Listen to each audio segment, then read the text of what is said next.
up to be a long and complicated prosecution. Joining us now live from San Francisco, longtime prosecutor Paul Henderson. And Paul, news of two new allegations of child abuse raises the question about whether he should have been arrested sooner. There were people who came forward. There was the initial campus investigation that was botched. Right. Why did it take police so long to arrest Jerry Sandusky?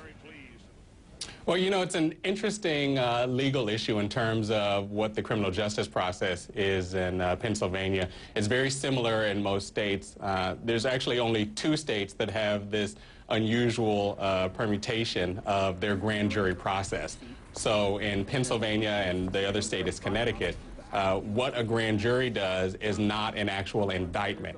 The grand jury does a full investigation, and then it makes a presentment when the prosecutors can then look at that information and then make a decision about how to move forward. And that's the case that took place in this instance as well. So it took a little bit of time, and now the defense attorney is actually saying that that's one of the factors that would indicate that his client is not guilty because it took so much time in order for them to get an actual case being filed against him. I think right now we're looking at just a whole watershed.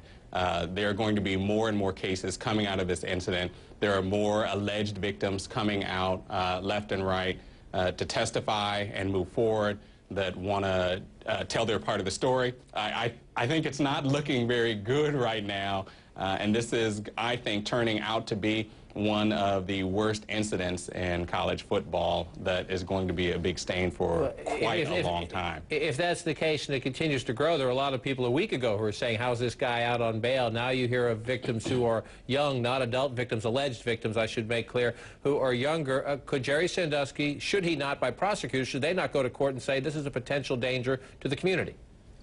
Well, he's already been released from a judge. And, you know, one of the things that you have to keep in mind is this is a community where this school and this organization has such a big imprint on the local prosecutors that are there and the whole local society there. Everyone is not necessarily deferential to the school and the people associated with the school, but this is a well-known figure, and so there are these issues and these questions that keep being raised by people saying, is he getting preferential treatment? Is something different happening for him? I think, though, if you break it down, there's going to be 3 different approaches in terms of what's going to happen, because there's going to have criminal liability, there's civil liability, and then there's moral liability or implication. And at every level with this case so far, it just seems to keep on growing.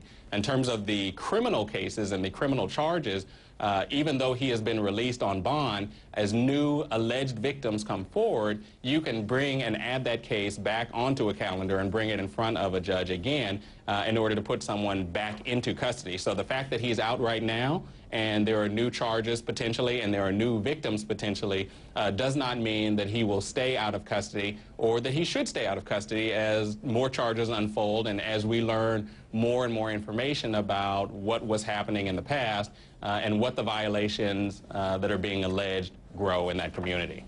Paul Henderson, thanks. Appreciate your insights. Still ahead at 360 Sure. Follow. A Texas judge who was caught on videotape beating his daughter is suspended. The daughter described that beating to Anderson, you'll remember,